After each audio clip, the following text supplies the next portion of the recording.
제 5장. 만일 누구든지 저주하는 소리를 듣고서도 증인이 되어 그가 본 것이나 알고 있는 것을 알리지 아니하면 그는 자기의 죄를 져야 할 것이요 그 허물이 그에게로 돌아갈 것이며, 만일 누구든지 부정한 것들 곧 부정한 들짐승의 사체나 부정한 가축의 사체나 부정한 곤충의 사체를 만졌으면 부지중이라고 할지라도 그 몸이 더러워져서 허물이 있을 것이요, 만일 부지 중에 어떤 사람의 부정에 닿았는데 그 사람의 부정이 어떠한 부정이든지 그것을 깨달았을 때에는 허물이 있을 것이요, 만일 누구든지 입술로 맹세하여 악한 일이든지 선한 일이든지 하리라고 함부로 말하면 그 사람이 함부로 말하여 맹세한 것이 무엇이든지 그가 깨닫지 못하다가 그것을 깨닫게 되었을 때에는 그 중 하나에 그에게 허물이 있을 것이니, 이 중 하나에 허물이 있을 때에는 아무 일에 잘못하였노라 자복하고 그 잘못으로 말미암아 여호와께 속죄제를 드리되 양떼 암컷 어린 양이나 염소를 끌어다가 속죄제를 드릴 것이요 제사장은 그의 허물을 위하여 속죄할지니라. 오늘 우리가 봉독한 이 말씀을 가지고 때의 속건제법의 제목으로 말씀의 은혜를 같이 나누겠습니다. 오늘 본문은 어떤 때에 속건제를 드리고 그리고 어떤 방법으로 속건제를 드릴 것에 대한 이야기를 우리에게 해주고 있습니다. 첫 번째로 어떤 때 속건제를 드리느냐, 증언을 하지 않은 죄, 그러니까 알고도 거짓 그 증언을 하지 않은 거. 1절에 보니까요, 만일 누구든지 저주하는 소리를 듣고서도 증인이 되어 그가 본 것이나 알고 있는 것을 알리지 아니하면 그는 자기의 죄를 져야 할 것이요 그 허물이 그에게로 돌아갈 것이며 그랬습니다. 증언은 목격된 사실에 대한 진술이에요. 자기가 본 것이나 알고 있는 것을 고의적으로 알리지 않으면 그 죄인과 한 짝이 되어 같이 죄를 짓는 것이다, 이렇게 말씀하고 있는 것입니다. 이러한 경우에 속건제를 드리게 되어 있는데 오늘 본문에도 그 속건제를 드리도록 이렇게 명령하고 있습니다. 여러분, 그런데 우리 주님 자신이 진실한 증인으로서 우리에게 나타나 보이셨어요.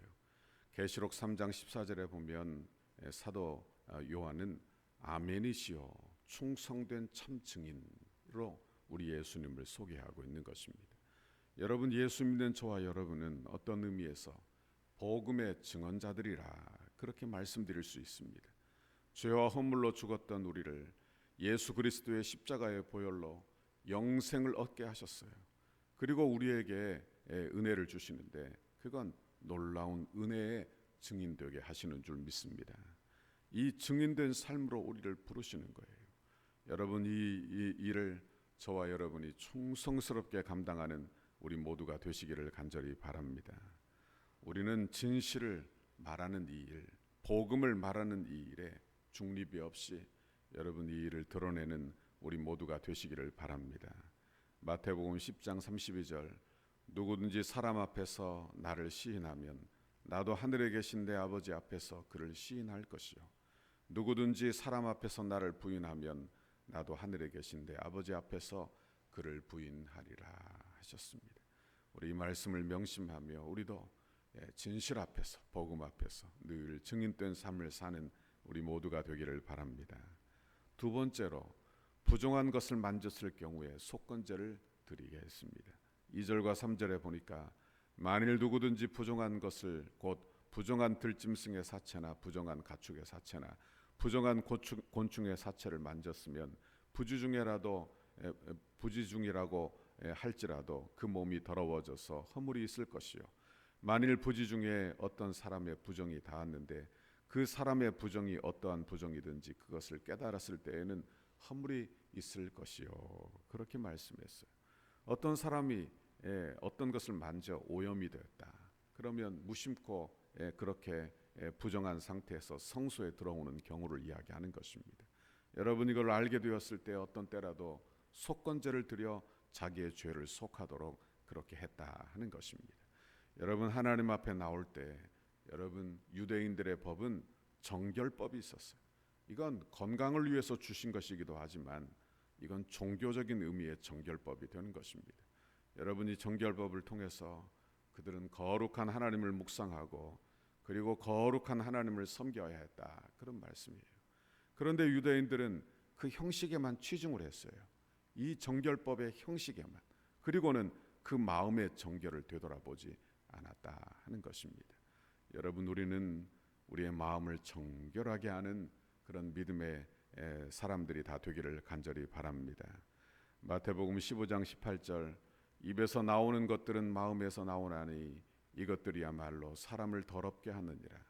마음에서 나오는 것은 악한 생각과 살인과 간음과 음란과 도둑질과 거짓 증언과 비방이니 이런 것들이 사람을 더럽게 하는 것이요 씻지 않은 손으로 먹는 것은 사람을 더럽게 하지 못하느니라.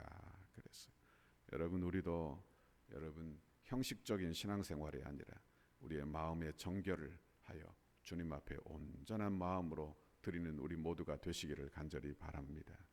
여러분, 우리도 이렇게 성령께서 깨닫게 하셔서 죄가 있다면 회개하게 하고 그리고 우리의 마음을 정결케 하고 그렇게 주 앞에 서는 우리 모두가 되기를 간절히 바랍니다. 셋째는 경솔한 맹세. 경솔한 맹세를 했을 경우에도 속건제를 드리게 했어요. 4절에 보니까 만일 누구든지 입술로 맹세하여 악한 일이든지 선한 일이든지 하리라고 함부로 말하면 그 사람이 함부로 말하여 맹세한 것이 무엇이든지 그가 깨닫지 못하다가 그것을 깨닫게 되었을 때에는 그중 하나에 그에게 허물이 있을 것이니. 그러니까 맹세, 이건 반드시 실천해라, 그렇게 말씀하는 것입니다.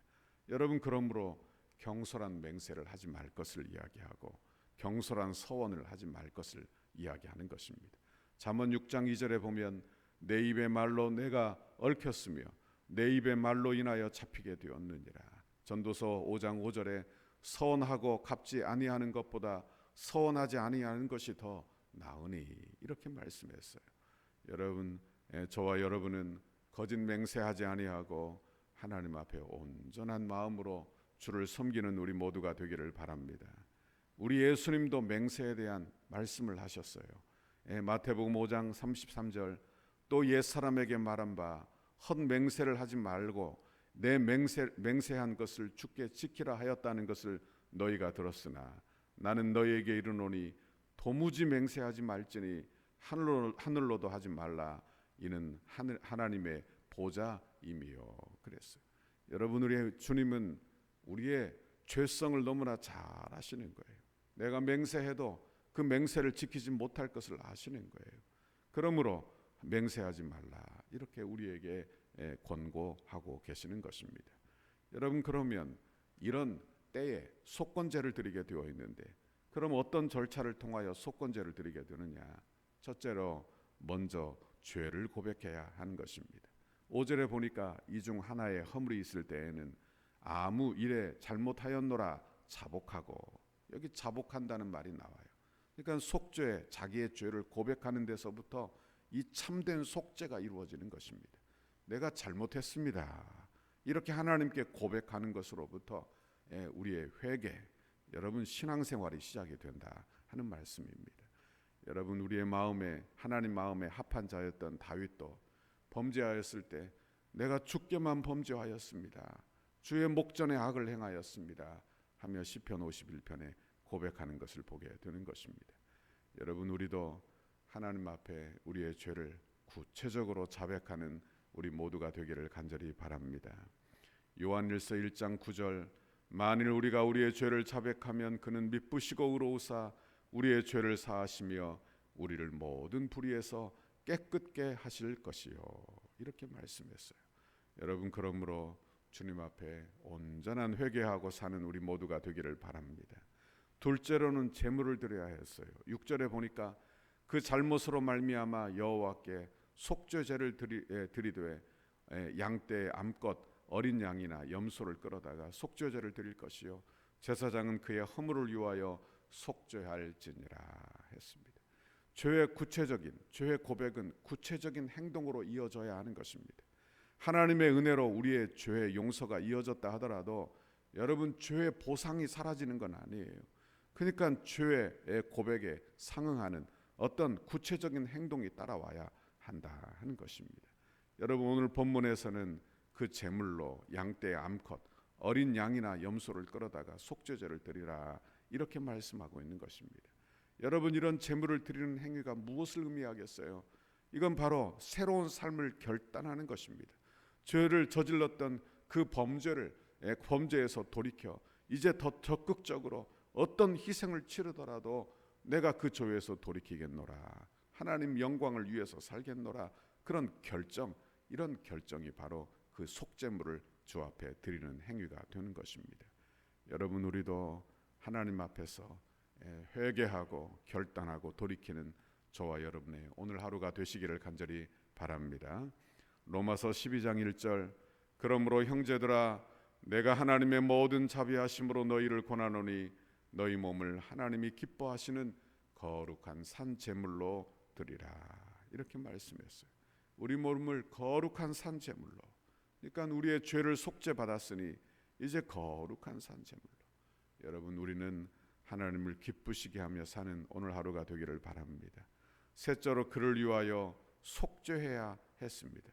그 죄를 고백하고 제물을 드리는 행위와 함께 그 일을 수행할 제사장이 필요했다 하는 것입니다. 여러분, 제사장은 죄를 속하고 제물을 드리는 일을 위하여 속죄를 대신했어요. 여러분, 우리의 죄의 고백, 우리의 죄의 결단, 이걸 유효하게 하시는 분은 누구시냐? 바로 우리의 대제사장 되신 예수 그리스도이신 줄 믿습니다. 내가 아무리 회개하고 아무리 결단을 해도 예수님의 사역이 없으면 아무 유효가 되지 않는다는 말씀이에요. 히브리서 4장 11절, 그러므로 우리에게 큰 대제사장이 계시니 승천하신 이 곧 하나님의 아들 예수시라. 우리가 믿는 도리를 굳게 잡을지어다 그랬어요. 여러분, 예수 그리스도는 우리의 온전한 대제사장 되시는 줄 믿습니다. 여러분, 우리의 속죄 행위가 온전해지는 것은, 우리의 고백이 온전한 것은, 여러분 우리의 결심이 유효하게 되는 것은 오직 예수 그리스도 때문인 줄 믿습니다. 오늘도 예수님께 나아가 여러분 우리의 죄를 아뢰고, 그리고 우리의 죄를 속하고, 그리고 새로운 결단을 하는, 예수의 이름으로 새로운 결단을 하는 우리 모두가 되기를 바랍니다. 히브리서 4장 16절, 그러므로 우리는 긍휼하심을 받고 때를 따라 돕는 은혜를 얻기 위하여 은혜의 보좌 앞에 담대히 나갈 것이니라. 이 말씀대로 주님 앞에 나가 회개하고 기도하는 오늘 이 새벽이 되시기를 주님의 이름으로 축원합니다. 기도하겠습니다. 하나님 아버지, 고맙고 감사합니다. 오늘도 하나님의 귀한 말씀 우리에게 들려주시며 때의 속건제에 대한 말씀을 묵상하도록 인도하시니 감사합니다. 하나님 아버지, 어떤 때든지 우리가 깨달을 때 하나님 앞에 엎드려 하나님 회개하고 주의 성령을 구하는, 하나님 주의 은혜를 구하는 우리 성도들 다 되도록 인도하여 주옵소서. 성령께서 임하여 하나님 깨닫게 하시고 회개하게 하시고 돌이키게 하시고 주를 붙잡도록 하나님 믿음과 은혜와 긍휼을 베풀어 주옵소서. 감사합니다. 예수님 이름으로 기도하옵나이다. 우리를 향한 주님의 뜻을 이루소서. 백대 기도문 역동성 있는 건축 과정을 위하여 목요일 15페이지입니다. 시간의 최적화가 이루어져 정해놓은 공사 기간에 흐트러짐이 없이 진행되게 하옵소서. 한 건의 안전사고와 부실 공사가 발생하지 않도록 공사 현장을 보호하여 주옵소서. 공사 기간 중 불미스러운 일이나 어떠한 사건 사고 없도록 하나님께서 보호하여 주시고 은혜로 인도하여 주옵소서. 공사 차량과 공사 장비가 오고 갈 때마다 사고가 없게 하시고 이 일을 위해 교회가 합심으로 기도하도록 인도하여 주옵소서. 일용직 인부 한 명까지도 건강하게 하시고 안전하게 하옵소서. 공사 기간과 날씨 등 모든 환경을 주장하셔서 공정에 아무런 차질이 없게 하시고 악한 세력이 범접하지 못하도록 보호하여 주옵소서. 공사 공사 중에 성전터에 기도하기 위하여 오고 가는 성도들의 안전을 지켜 주옵소서. 공사 중에 성도들 가족의 안전도 지켜 주셔서 기도에 어려움이 없게 하옵소서. 건축에 필요한 모든 재정이 시기적절하게 잘 채워지게 하시고 재정의 활용도가 높아져 재정 누수가 없게 하옵소서. 성도들의 눈물이 담긴 헌금을 빈틈없이 관리할 수 있도록 재정을 담당하는 실무자들에게 정직함과 지혜를 주시고 건축 헌금을 드리는 성도들에게 복을 주셔서 은혜의 간증이 넘치게 하옵소서. 모든 건축 재원이 순조롭게 마련되게 하시고 공사 과정과 준공에 이르기까지 모든 진행 과정에 재정 집행에 어려움이 없게 하옵소서. 건축으로 인해 사역이 위축되지 않고 오히려 풍족하게 채워지는 성령의 역사가 일어나게 하옵소서. 공사 과정에서 발생할 수 있는 모든 민원의 소지를 차단하여 주시고 현장 당국과 적극적이고 긴밀한 협력 관계를 구축하게 하옵소서. 건축이 진행되는 동안 지역사회와 이웃주민들과 깊은 신뢰 관계를 형성하게 하시고 독소교회에 대한 기대감과 소망을 품게 하옵소서. 근접 건물이나 대지 소유자, 근접 주민들과 친밀한 관계 속에 모심도 무서운 근질을 통로 안전한 철거와 안전한 통합을 되게 하옵소서. 적절한 공사기간, 공사기 전망, 최고의 품질을 위해 세밀한 업무가 이루어지게 하옵소서. 건축에 사각지대가 없게 하시고 관계자들이 아름다운 손길로 섬기게 하옵소서. 건축의 모든 과정에 지자체와 은혜로운 협력 관계가 유지되게 하셔서 독서와 남양주 지역의 영적 분리, 긴밀한 협조가 이루어지게 하옵소서. 건축의 모든 과정을 세밀하게 인도해 주옵소서. 공정관리, 원가관리, 품질관리, 계약관리가 잘 이루어지게 하시고 조금의 지체함도 없이 계획대로 순적하게 진행, 완공되게 하옵소서. 신실한 인테리어 업체가 선정되게 하시고 가장 튼실하고 아름다운 내장이 되게 하옵소서. 건축 과정이 부흥이 시작되게 하시고 건축 현장마다 강력한 여호와 이레의 임재를 체험하는 은혜의 성지가 되게 하옵소서. 건축 감리사의 성실하고 책임감 있는 감리를 통해 건축의 마무리가 완벽하게 이루어지게 하옵소서. 예수님의 이름으로 기도하옵나이다. 아멘.